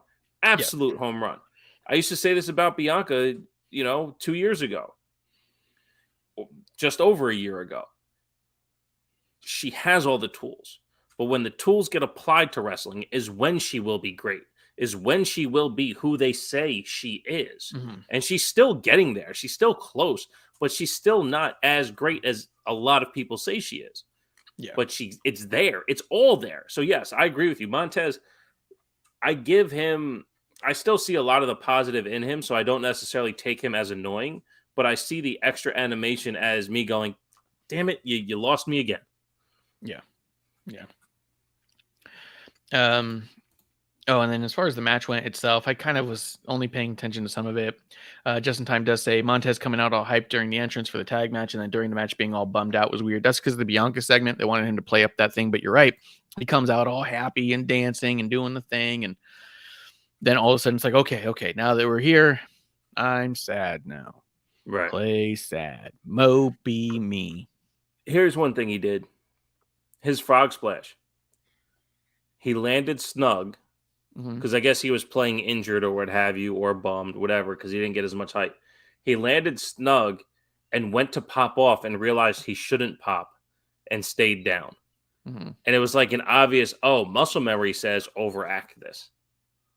And that's what, as soon as I saw that, I was like, man, we had just talked about that. But yeah, the match itself, again, was fine. We've been seeing KO in the bloodline for a while. We, see the Street Profits do the same shit over and over again. And I know you don't like Dawkins, but I do think there's not one time he goes out there and doesn't give it 110%. So he's definitely giving his best, and the fact that he doesn't look any worse ever is a good thing too. So being consistent, I just want to give him a little bit of credit for that. All right, cool, good, because I just don't see the thing with him. Because I remember watching this, and I was watching him this one too, and I was like, I just don't see it, what everyone's saying, but I do see what you say, where he's giving it his all. I just don't think he's that good at it. I think he isn't operating on the same level as the people around him. He's just not. But he's trying. He's definitely trying. He's not phoning it in. And he's got to be doing something right for sure, because he's been there longer than most people. Yeah. But let's see. So the first match we end up getting, though, is Bianca Belair versus Alexa Bliss. I do want to talk about this one. I thought this match, it was fucking great. The two of them working together. I thought, had a great chemistry together. Do you have any issues with this match? Yeah, I think the opposite. I think the spots in which they coordinated properly, or the spots they wanted to get in, which were the scary movie spots, with it was awesome that they did that and they incorporated it based on who their characters are. I was like, oh, that's great. But those spots came off disconnected, and then the spots in which they wrestled came off pretty well. So there were moments where they had great chemistry, but there are also moments where, that try hard kind of took away from fluidity in the match. Also, it felt like there was a point where Alexa landed a legit right hand that didn't make Bianca too happy. and it looked like Alexa may have been knocked a little too hard on a turnbuckle and spaced out a bit during the suplexes, or body slams.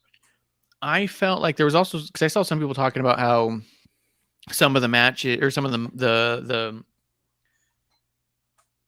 moves seemed like mistimed, and I didn't feel that way. I felt like that the moves felt like a fight, which maybe because they were actually at odds, but it didn't feel like, I think people were complaining inadvertently and not wording it the same way, but it wasn't choreographed enough for them. It didn't feel like choreography where you see two people working together so much. This felt like someone trying to suplex somebody trying to get out of it, and a reversal happening.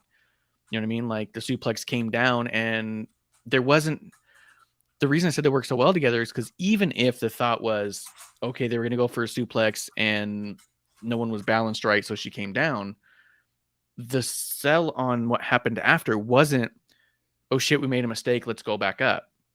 It wasn't playing back into it. It was, well, if I'm coming down, then I'm going to punch you because I'm in a good place for that. And if you're going to punch me, then I'm going to go ahead and grab your arm because I'm in a good place for that. It was very fluid how they went from what people were saying was mistakes into the next thing. So mistake or not, it's about what you do after that moment on if I'm going to buy it or not. And it made me buy all of the things that other people were saying were mistakes that could have just been not choreographed fluidly and choreographed to look like a battle of people, you know? Yeah. I see what you're saying at that point. The part I'm speaking about specifically is right before they did banging Alexa's head into all four turnbuckles into the triple body slam. When I guess Alexa landed some punches beforehand, and by the time Bianca got the offensive, it ended with a body slam and then Bianca yelling, "Get up, get up, get up, get up, get up." Oh, yeah. And then into two faster body slams. And that's when Bianca she went to do the springboard and Alexa was in the wrong spot. To your point, how do you fix that? Kicked her in the stomach. She laid vertical or perpendicular again. They did the spot. After the pin is when Bianca had the look on her face like, not that she didn't get the pin, but like, what the fuck are we doing right now? Yeah. In that moment, though, we know as fans, in some cases, we can tell when the other person doesn't want to play ball. Yeah. Alexa didn't look dazed at all, but she also didn't look like she was resisting. So I was just wondering if maybe she got her bell rung a little bit, had to clear the cobwebs to get to where they were going. From that point on, things were a little bit more cohesive, but I just kept looking because then one of them was bleeding. I don't know if it was Alexa's nose or Bianca's ear. And then at the end is when Bianca was bleeding from the mouth. But there was some point during the match where one of them started bleeding, either Alexa from the nose or Bianca from the ear. I think it was Alexa's nose. And if that's the case, I was wondering when that happened. Did it happen on one of the turnbuckles? And that's where she got a little rung and couldn't quite get her sight set, had to flush that out and then get to where they were going. But all in all, though, there is an opportunity for them to have fantastic chemistry, especially once I realized, and then shouts to Twitter for everyone who put those clips together of Scary Movie. When you look at that's what they did, at the beginning of the match, they have enough respect for each other to try something like that, to sit back and talk like that. And with that respect comes the ability to take care of each other within the match. So if the next match comes up, I would assume it'd be a lot more fluid, a lot more consistent than this match was. This wasn't like Charlotte and Nia or Charlotte in so many matches where you kind of go like, they're not on the same page. You know what I mean? This felt like, when I think of somebody having great chemistry together, it's when something goes wrong, do you guys halt the whole thing and reset? Does something go wrong where you guys both start actively fighting against each other in a way that it's just a mess and you don't know what you're watching? Or when things are going wrong, are you fluidly getting to the next spot and are you able to complete the story and tell the story as intended? And that's what they did. Yeah. At no point did it feel like somebody was all like, all right, that was all like, all right. Yeah, that just knocked you out. So what I'll say is what I just remembered was that after that whole sequence, there was a point where Bianca went to the outside and Alexa kicked her off. Alexa did the flip, and even when she landed on the flip, she didn't protect her legs, and she ended up like falling to her knees and then falling backwards. It even looked still at that point that Alexa might have not really had her wits about her. They go to commercial. When they come back from commercial is when everything kind of laid out a little bit better. There's no way, because your point about the Charlotte Nia stuff, that shit was fucking crazy. At no point did I think that they were doing shit to each other intentionally, because there's no way you go through with the ending of that match if you're not on the same page. Yeah, absolutely. Absolutely. Yeah. And to me, that is the chemistry I'm talking about. If things are going wrong, how are you guys resetting? How are you going back into it? Does it still look fluid? Am I still lost in the match? Or am I going like, oh, that spot didn't go well. Okay, now they're on the same page again. Like, or am I actually just watching the spot didn't go well? Oh, wait, maybe it did go well. I just don't think we saw the reset live on TV. There's a chance that they were able to kind of get their shit together, while they're at commercial or some shit. Possibly. But I mean, there was a number of spots that people were talking about that I took as the way they took the match after that moment, and the way that moment, quote, fell to pieces was smooth and consistent with the story they were telling. Yes. I agree. And that's what working well together is to me. Not can you guys both do a same move at the same time on different parts of the ring so the camera gets a cool shot. That's not working well together to me. That's synchronized swimming. That's fine. It takes a different type of effort. When things aren't clicking or when things aren't going wrong, are you going to make it look natural? Am I going to know if you made mistakes? And if I'm watching it and I go, oh, I don't know if they got that right or not, then that's already enough to say, well, they're working well together, because I can't tell if that was a mistake. There's so many matches we watch where you go, oh, they fucked up. Yeah. You know what I mean? Yeah. Well, that's why I chalked it up to a possible bell rung, because I don't necessarily think that they have bad chemistry. And I do think that, to your point, they didn't sacrifice the story of which they were going through. They didn't. Yeah. I definitely agree with that. I think that if they come together again, they'll be sure not to make the same mistakes. To them, not necessarily to something that we saw.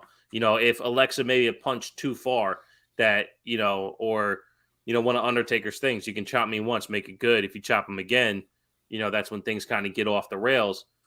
Okay, I'm not going to chop him twice next time. One of those things. So, there's just a chance that maybe one of them crossed the line that kind of went to a wrong spot. The next time it wouldn't. Because again, they told the story of the whole match to get to the end. They didn't. And I felt like, and everything that happened, I felt fed into the finish. It fed into the whole story. You know what I mean? Alexa having a little bit of blood on her face, intentional or not, was fed into all of that. They were also all smart enough to figure out how to work everything into there, if not intentional. I'm saying that they performed it in such a way. You could be dead wrong if they made any mistakes at all. I could be dead wrong that they improvised a ton. You know what I mean? Like, at the end of the day, it could have been like, this is what we're going to do. And you know what? If I get a little bloody, I get a little bloody. Right. You know what I mean? Like, That's they're fair. not cutting themselves with razor blades. It all fed into it so well that they're just pros. You know what I mean? That's what pros would do. Justin even says, the only thing I wasn't crazy for were the people in the crowd with the masks. Just didn't add anything to the moment. The Tron flashing with the Bray logo saved it. I think that's a misread, because I do feel like that the crowd masks fed into it exactly, because she didn't lose her shit until the logo. She saw the masks and they startled her and got in her head. You know what I mean? Like, I think that they made it a little more ominous than it needed to be. They could have planted them like regular fans and not like fans staring at her. Maybe it was for the camera's sake. But I felt like what it was she sees it and it's like, fuck, hold on, I'm trying to do something. You know what I mean? And then when the logo happened, that's when it was like, this is taking over my head, and she snaps, right? She beats the shit out of the referee. She beats the shit out of Bianca a little bit, does the thing on the outside. That cut that Bianca got on her chin, just above it, I couldn't tell if it was real or fake while I was watching, because it was so red. Yeah. Bianca posted pictures later of the stitches she got. No shit. Yeah. It's like 3 or 4 stitches. It wasn't running either. Like it ran to a point and that was it. So that's what threw me out a bit too. But cuts on the mouth are weird because there's not a ton of nerves and there's not a ton of veins. When you think of Foley, sticking his tongue through it, and we That's couldn't true. tell. True. You know? True. So yeah, she got an actual fucking cut. Had to get stitched up. So I don't know. It was a pretty awesome match, all in all, to be honest. And the story they told, Bianca or Alexa storming off, the match getting canceled, you know, the backstage segment later where Byron's all like, "Oh, you lost," and she's all like, "No, I proved my point. Like, I have that title when I want it. Yeah, I'm the threat." Yeah. Yeah, I think that to your point in the overall, like if we encompass the entire, you know, wrestling of it, the whole pro wrestling of it, they accomplished the task leaps and bounds. Yeah. The next match is going to be a massive struggle for Bianca.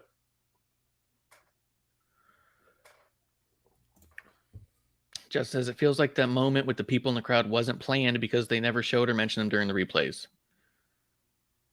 That's super intentional. Like they were standing in the area where people don't sit. And you even see a security guy come to one of them and say, get down. And the guy turns his head and goes, "I'm part of the show."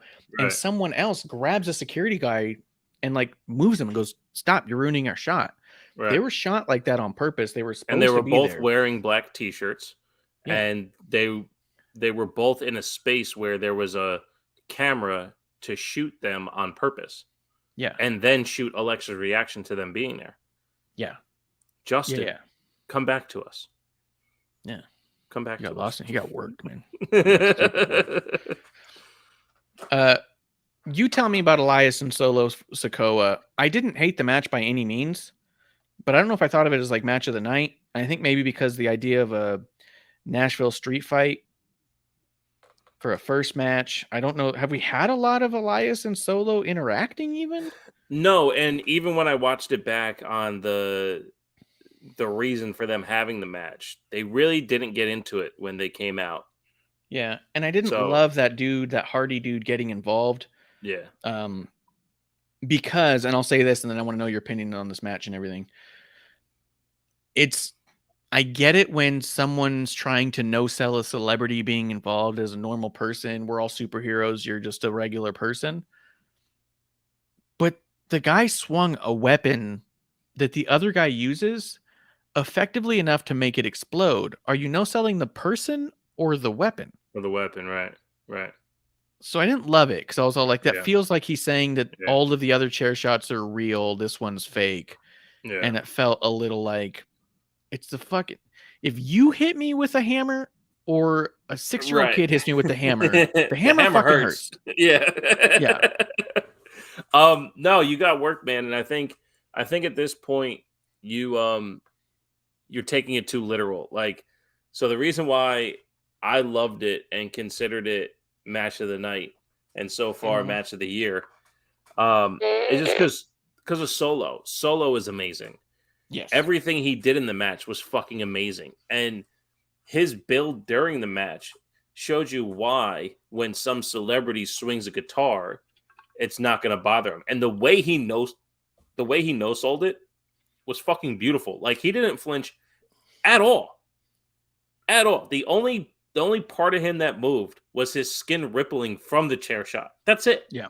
Like, he is fucking incredible. Everything he did in the match was incredible. The fucking Samoan spike with Elias jumping off the top rope, the spinning solo onto the piano, like the fucking, he did a Samoan drop the way people do arm drags. Like, he's fucking incredible. So I got lost in Solo's performance. So when I watched the chair shot, it was about Solo's performance, not necessarily Hardy or the not the chair shot, but the guitar shot. So yeah. I just, based on Solo's performance, I was like, fuck, man, like, this is good. It's like just really fucking good. And to your point, like, yes, I get it, a Nashville street fight for the first match, but when you take everything in the context, Elias said it, you know, Solo swung guitar so hard that he tried to end my career, and Elias's gimmick being the music, and they're in Nashville. So like, when you add those together, it's like having a trick or street fight. Oh, well, it's Halloween, so that's why they're having it. You know what I mean? Yeah. So it's, when you put it that way, it's like, okay, here's our reason. We're here. This is what we're doing. And not only that, it's Adam Pearce trying to fuck over the bloodline by putting them into a weapon style match with a guy who swings a guitar. So, I loved it. I absolutely loved it. I thought it was incredible. I think Solo is fuck, man. I mean, you said it at the Boozies. He is your rookie of the year. He is someone I want to see more of going forward. That literally, fuck, man, he can be world champion. Yeah. Oh, for sure. We could get to a place where him one-on-one with Roman is the marquee match. Yeah. I mean, look, real quick before you get that, look what he did with Sheamus just on Friday. And Sheamus is that guy. He is a gatekeeper, and the things he did with Sheamus and looked that good. The things he did with Elias and looked that good. The way he looked against Drew McIntyre. The way he looks good against everyone. Yeah, he's a badass dude. And Just Time says it was basically just there to continue making Solo look like a monster. He loved it. Yeah, dude, I'll never complain about Solo match to begin with. There's just those couple little things, but yeah, Solo's fucking awesome, and I like Elias a lot too. Yeah. That's the other note I had is his flying knee. His flying knee is amazing. So good. Yeah. Yep, one of the best. We already talked about Usos and Street Profits, I think. Dexter and Chad Gable, I just did not get into at all. I don't think this Loomis thing is working at all. I don't think people care. He's a weird baby face.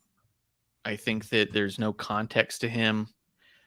I think the highlight here was that Gargano didn't get involved. But yeah, I don't understand why any of that happened or why.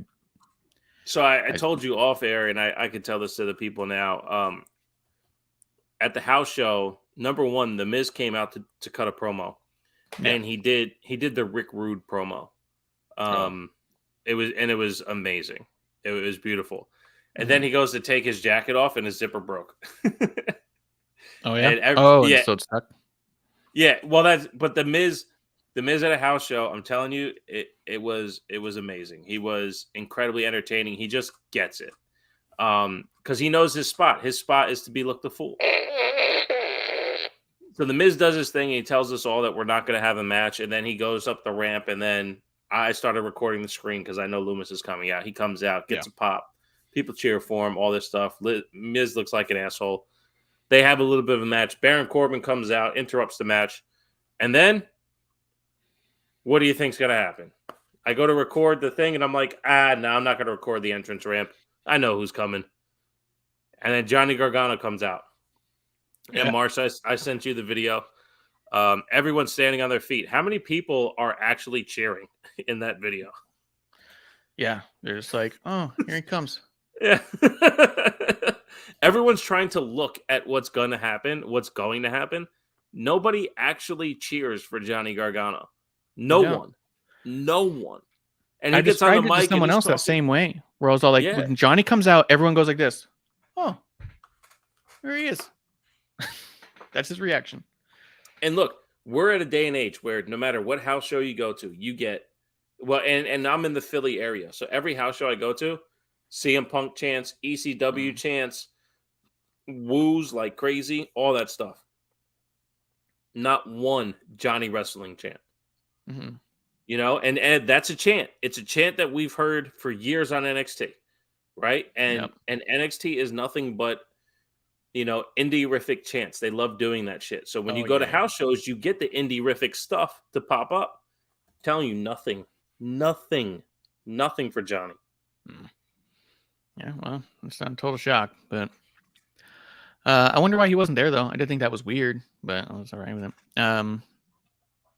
Let's see. Becky Lynch against Dakota and Io. We had a Bayley promo leading into that. Becky came out and talked some shit. They're so good talking shit to each other. Yeah. And then Becky decided to do a 2-on-1 against Dakota and Io. I did like at one point Becky does Bayley's stunner through the ropes on Io and turns to Bayley and goes, "Look, I did your move and better than you too." And the camera cuts right over to Bayley, who you could see her turn around and try not to laugh. And then I know she did laugh. No, she did laugh. She was like, "Yeah." Bitch. She was like smiling and laughing, and then she turns around to mean mug when the camera catches her. Yeah. I love that spot. I absolutely did, because I know you're already a fan, so I don't have to tell you this. but the wrestlers I love wrestling. They you can tell that they just enjoy what is happening. And that's why when, when a heel does the heel work, I will boo them for the sake of. But even when Baron Corbin was leaving at the house show, he looked over our section. I just clapped for him. I'm not going to boo him.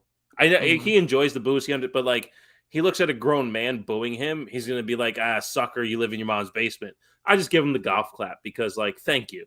You know what I mean? And when he came through, he was the king, and I did the bowing thing, and he pointed and was like, "Yeah, see," and he gets it. Yeah. And that's the thing. Like, so someone like Bailey who gets lost in how much fun this is, like, how do you not just respect that? Yeah. So good. Now, the thing that was weird to me, this was overall a great Raw, unreasonably good Raw, I would say. This was a really good match, I felt, with Becky, Dakota, and Io. Michin coming out. I didn't make a connection here other than that she probably doesn't like Damage Control, but has she had much interaction with Damage Control? Just the lead up to War Games and in War Games. Yeah. So I guess she was on Becky's team for that moment. But it did seem kind of out of nowhere where you had to piece it together. Yeah. I mean, they're trying with Mia, right? Like, Mia's good. This just kind of felt like, I guess Mia Yim's in the match now. Like, yeah, and that's I get it too. I hope they build off of this. Is what I think what I'm trying to say is I hope there's more to it later, because in the moment it was very much like, okay, then. You know, if AJ doesn't get hurt, is this an opportunity or not? Is it for someone of a, I don't want to say lesser stature, but somebody else that was in the match, Yeah. So does Candice LeRae come out instead of Mia Yim? Who would it have been? I thought her performance was great. I agree with you. Like, what's the reasoning? And commentary didn't even tell us that, It was just about that she's here now. I enjoyed her performance.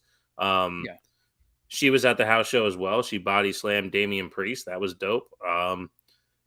Her and Rhea worked amazing together. Imagine that. But yeah, no, I get it. I thought, honestly, and we talked about this too, I think it was back on episode 1, on how Damage Control really isn't getting a lot of shine. They've been wrestling outstanding over the last couple weeks. This was another really good showing for them. So I really enjoyed the match itself too. A little bit more explanation of Mia Yim would have been great. But yes. And I want to see a follow through. I want more Mia Yim doing stuff with these people somehow, some way. Like, let's. Are you saying to like stay in the mix of like this upper tier of these 5? Yeah, sure. Okay. Something that would make a little sense. Like, hey, she came out to help. You know what? She's mine now. Like, if Becky needs a hand, it's going to be Mia. Or, hey, Becky's going to come out here and see them. Hey, Mia, come with me. You know what I mean? Like, right. Something that makes this feel like we're going somewhere and not like it was well, Mia's here, so right. What I mean? Might use her. Yeah. I also wonder if she was there for that too because of Japan, because the boys were in Japan. AJ was hurt and the Good Brothers were in Japan. That's right. Yeah, probably. Yeah. Did you see that? Did you see the Cody promo? Yeah, that was cool. And they had a Bronson Reed promo. Those things didn't bother me. Did they bother you? Just the Cody promo. It went exactly against what I didn't want to see in 2023. They gave it to me right away. They basically tried to give us the underdog story. Yeah, they're starting over. You have to start from the beginning again. But they don't have to. They have to, because he's been gone for so long. He's built nothing. Just because every single time you turn the microphone on, it's episode 1, doesn't mean everybody has to start over from the beginning again. Oh, yeah. Yeah, you have to start over every time. That's how this works, dude. And the Bronson Reed one was cool because at least they're explaining him a little bit. Yeah. Were there other like backstage vignettes or anything? We talked about some of the stuff back there I thought was good. Because after that, I got the main event. Because you brought up the The Alexa one with Byron. Yeah. And I think that's about it. Yeah. And then the main event happened. Seth Rollins versus Austin Theory. Oh, Seth Rollins. Dom's Dom went to jail. So good. He's a hardened man. No. And also prison hardened. He went to prison. The fact he said prison was so funny. Dude. I was not cringing. How due process works. I was cringing, man, because look, I'm not an overly tough guy. I'm not Mr. fucking Hard Knocks. But I know some people and done some things in my life. Mm-hmm. For instance, when I was 20 years old, I got arrested for public intoxication and false statement to an officer because I told him I was 21 and he found out I wasn't. And I spent the night in a holding cell. Yeah. And the next day I went home. So if anything, that's what happened to Dom. So I know exactly what he did. If I ever mentioned to the people I know that I went to jail or prison, they would say, go fuck yourself. And they would turn me into the little bitch boy that I am for trying to break hard that I've been arrested too. Like, there's levels to this shit, man. There is, and that's what I liked about it. Is I worked in a prison, and I've known people who've been arrested and been through the thing. I know the differences between a penitentiary, a prison, a jail, a detention. What do they call the inputs? There's a specific name for not the holding cells. There's a specific name for the unit that the intake is. I know the differences between all those. That's what made this so funny to me is I've met people like that did a holding cell night. And they're like, look, man, jail's not easy. You don't get it. I've been in jail. I've done some serious jail time. And you probe and you probe and probe and you go, no, you didn't. Like, you were in a holding cell by yourself or maybe with like 3 people. Like, you didn't go through any of the shit. Like, it's so funny because you'll see people like Dom and you can catch them in their bullshit. And that's what made this so funny to me is absolutely Dom's the type of idiot, the type of asshole who would be in a holding cell for a night and be let go on a warning and say, prison made me different, man. Right. With the fucking teardrop tattoo and everything. Yeah, absolutely. That's why I was like, this is perfect because fuck that guy. They shot it in all white to show that he's been reformed. They got rid of the darkness. Like, I get it. I get the layers. But during the whole time, I'm just cringing because the reality of it is there's no way that he could say this to anyone who's been through the actual words he's saying without some type of comeuppance. It was so, it was so cringe. So cringe. Do you think that means this is the return of Nails? That'd be great. That'd be great. We get Nails come back and be like, look at you, little kid. The Mountie did say he want to come back, so maybe there's another jailhouse match. So, and Dom knows how to Mountie or be mounted. That's true. Or be mounted. Yeah. No, I loved it because of all those things. I heard it and we immediately laughed when he said I was in prison. Yeah. I couldn't stop laughing because I was like, of course this son of a bitch would say this. When he said prison, I just went, oh, fuck. Yeah. He didn't say prison. He didn't say prison. I was like, he's going for ex-con. He said, I did hard time. What the fuck? Yeah. You didn't do hard time. It hasn't been 5 days even. It's not even been like 10 days. It's lonely as fuck. It's lonely as fuck in there, okay? Like, it definitely gives you a broad stroke of reality. Like, wow, fuck that. It gives you a fuck that feeling. This guy said hard time. Are you kidding me? Dude, it wasn't even a full week since Christmas Day when he supposedly got arrested. It wasn't even a week. So good, dude. What a shitbag. He's okay. Like at worst, it would have been like 2 days, right? Because Christmas Day was Sunday. Yeah. And they're not going to do anything Sunday. So it would take, and it was nighttime on Sunday. So maybe during the day, Monday, they try to figure out what's going on. They get in touch with a lawyer, all that shit. He was probably out by the 26th that night. You know what I'm saying? Probably Tuesday. I think Mondays, there's still a lot of those people aren't coming through. True. Yeah. Probably Tuesday. So, Probably Sunday. So fucking good, dude. Did a hard time, and I came out a changed man. Yeah. And it didn't even look like a tattoo. It looked like it was drawn on, which is my favorite part. I don't think they tried to make it look like a tattoo. I think they wanted to look like he drew it on. Not only that, he's speaking of jail in past tense. Yes. But then told Rhea Ripley, "I'll see you soon," as if he's still doing the hard time. Yeah. Oh, yeah. So good. Dude, he's so good. Theory versus Seth Rollins for the U.S. title. Theory does get the win by the old nut shot, given the old Seth Rollins nut shot, which, I mean, Seth's already got a kid, so it's probably okay. But if he wanted more, time will tell. I thought the match was pretty fucking awesome, dude. Yeah. And I saw a lot of back and forth on did Seth really hurt his knee or not. And the last rumor I heard was that Seth is just real good at selling shit. So which is kind of what I thought. But at the same time, what I loved about it is if that's true, which I believe it to be true, we gave him a shitload of hard times about taping up the ribs and not selling injured ribs at all. He didn't sell the ribs like you would ever sell ribs. Right. Like I was like, oh, he's never got a rib injury ever. He has. We gotten talked a about knee it in injury. episode 1. Yeah. Yep. Yeah. But he has gotten a knee injury, and he knows exactly what that's like. And he leaned the fuck into that, and it was brilliant. And I was all like, dude, it's also, remember, because I even said back then on episode 1, I was like, dude, if you've never had a rib injury and don't know what it's like, it's okay not to sell it. Like, don't do it. Do a different thing. Do a different body part. Do this, do the knee. You know the knee. No one's going to sell a knee better than that guy, and he fucking delivered. So good. Yeah, the reason why this wasn't match of the night for me is because they did a similar match at the house show. They said they did it in a cage. That's and cool.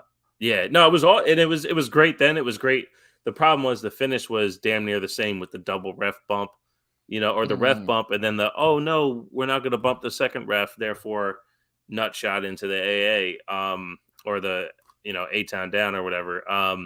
So yeah, that pulled me out of it. It's like, oh man, I just saw this the other day. Like, that was the only downside to the match because it was great. I mean, they have fantastic chemistry. But no, they did the knee angle and all that shit there too. So yeah, Seth is just great. Oh yeah, dude, and that's the point of house shows. Oh yeah. To flush out the match before they hit TV, 1,000%. Yeah. Oh yeah. That's the thing about the ladder match, the Shawn Michaels Razor ladder match. Bret Hart was doing the ladder match on live events beforehand and leading up to WrestleMania. I think they said they did almost like 30 times Shawn Michaels and Razor to get to WrestleMania at house shows. Yeah. Absolutely. So it was great. And if he was selling the knee on that event too, awesome. Dude, I loved it. So good. Yeah. I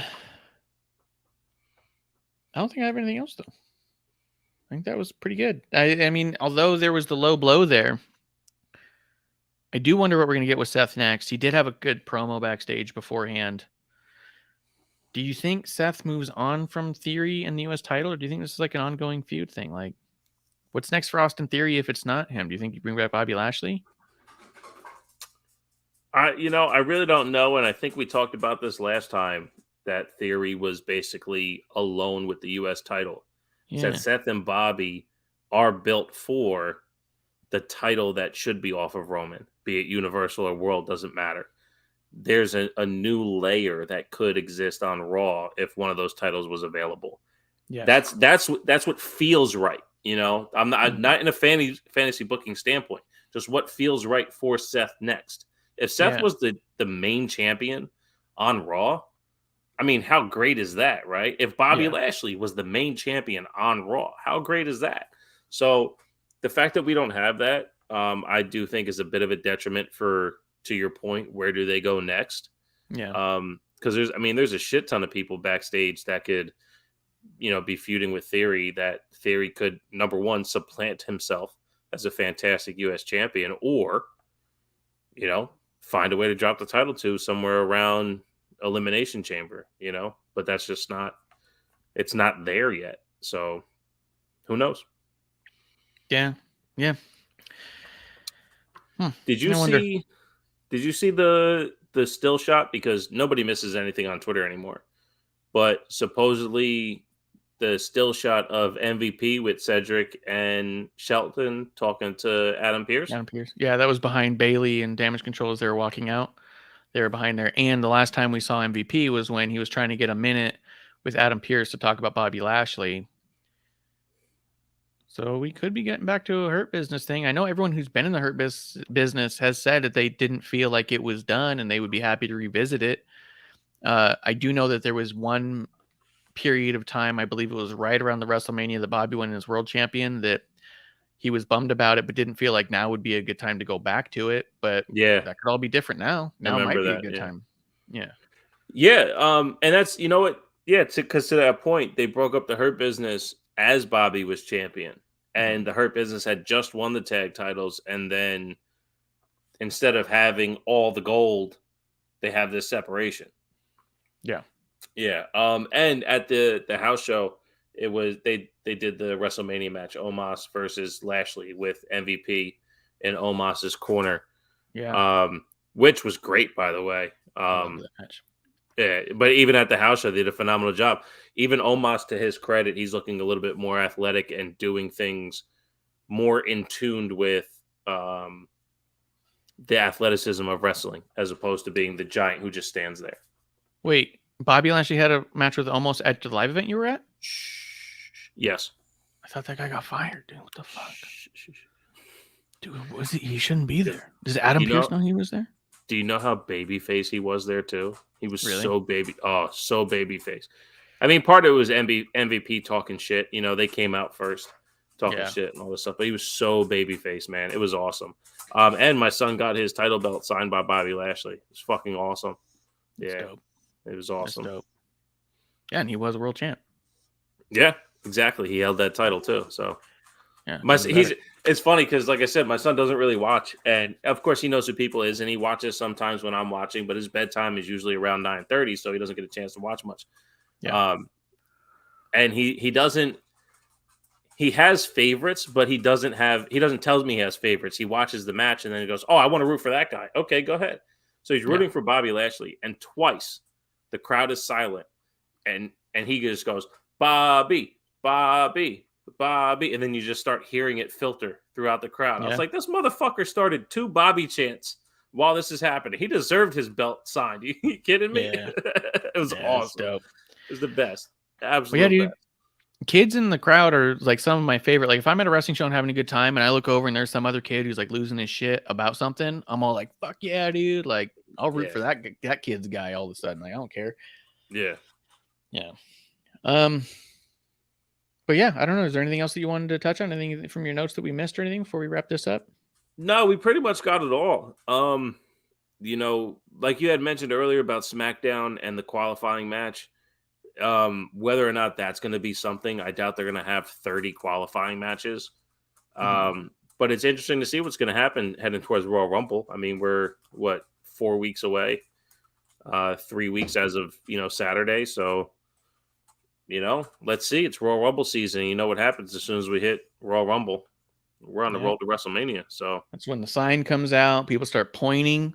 Do you think Solo's going to point to the sign with his thumb? That'd be amazing. I'd be into that. Do you think every time the bloodline goes out, they we the ones to the sign? No, I think they'll we the ones and they'll shoot them from the bottom, so the sign's in the back. Oh, yeah. See, fantasy booking. Yeah. Fantasy booking production. That's like Kevin Dunn fantasy booking.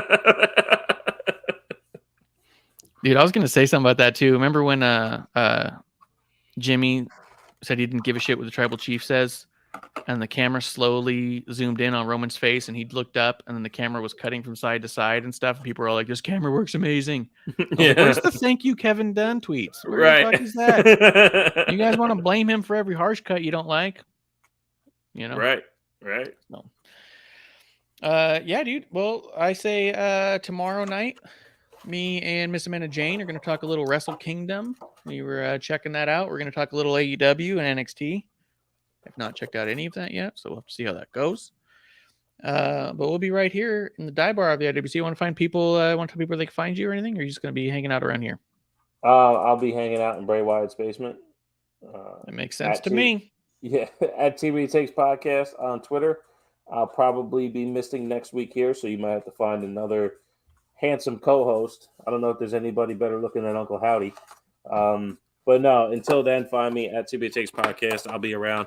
Probably see you in 2 weeks or so. But always a blast, my friend. Always a blast. Speaking of blast.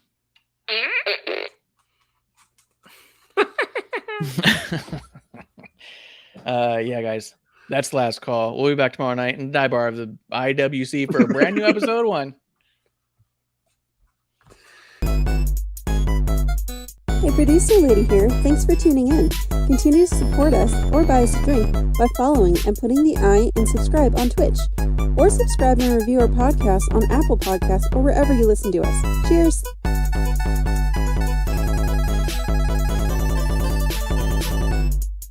I would never have a drink with wrestling on the rocks.